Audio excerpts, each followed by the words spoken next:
อยก่อนมีลาบป่าเด้อลาบแล้วผู้หลักอาหารเยอะแยะเด้อวันนี้กินดีแล้วพี่น้องกินดีแ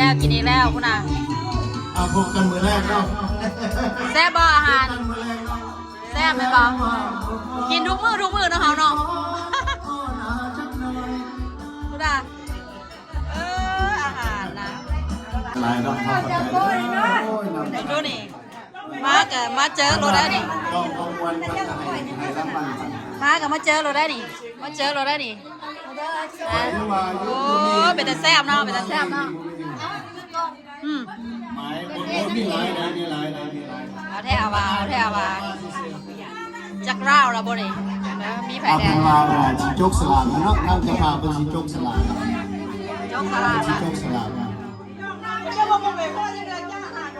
เมื่อนี้นะเมียคอยใจดีจ้างหน่อยแท้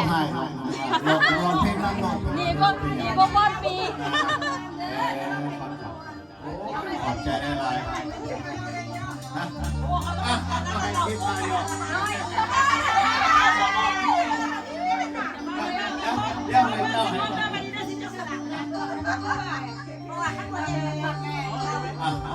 ยกสลากเนาะทางเจ้าภาพใจดีมือนี้เพิ่นว่าโอ้เพิ่นซื้อของขวัญมาให้บักหลายๆมาเนี่ยเพิ่นมายกเอายกสลากซื้อไปซื้อมันมาแสดงยกสลากแล้วตอนนี้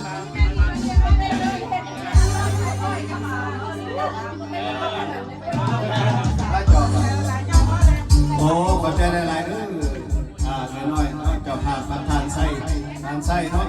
สองพ่อเมียพอดีสลากมันก็สิจบเป็นรับก็สิได้ข้าพเจ้านี่ก็ได้ยินเสียงลำนี่มันจะพูดได้ยังไง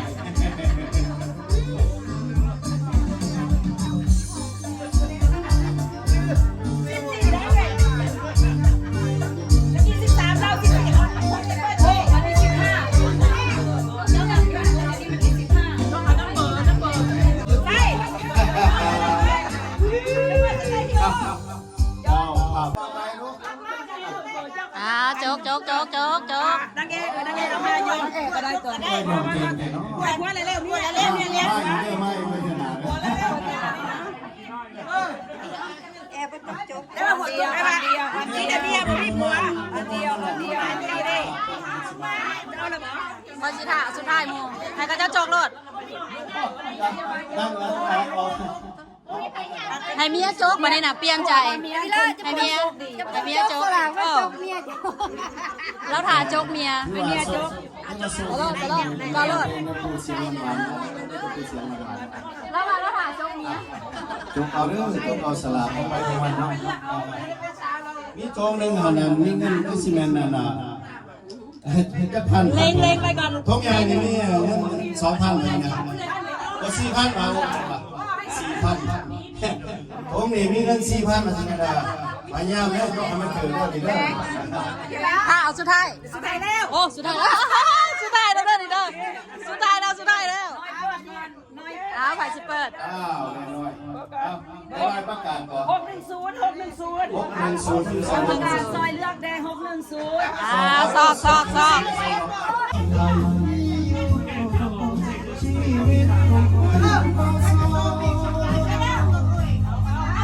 เข้ามาแม่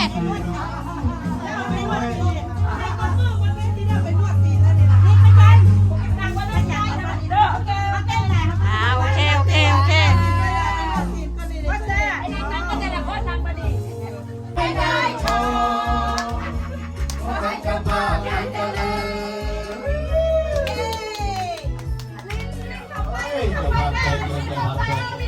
เอาจะภ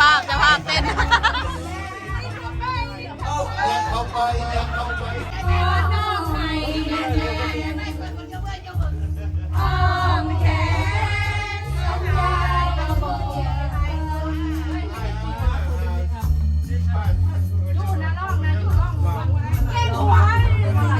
เจ้าภาพให้สอน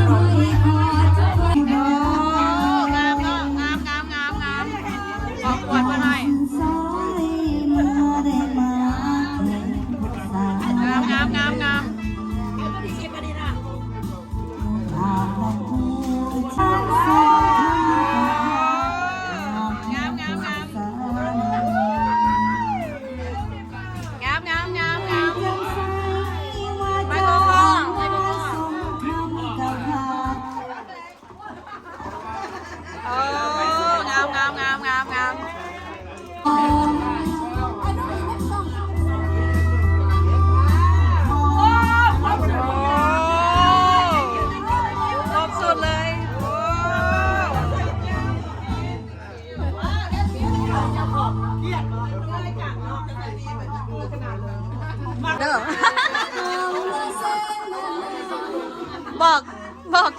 ต้นอีก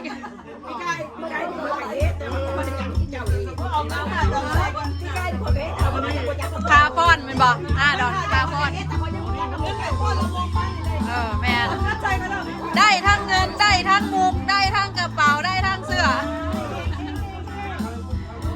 โชคหมานร่ำรวยฮะ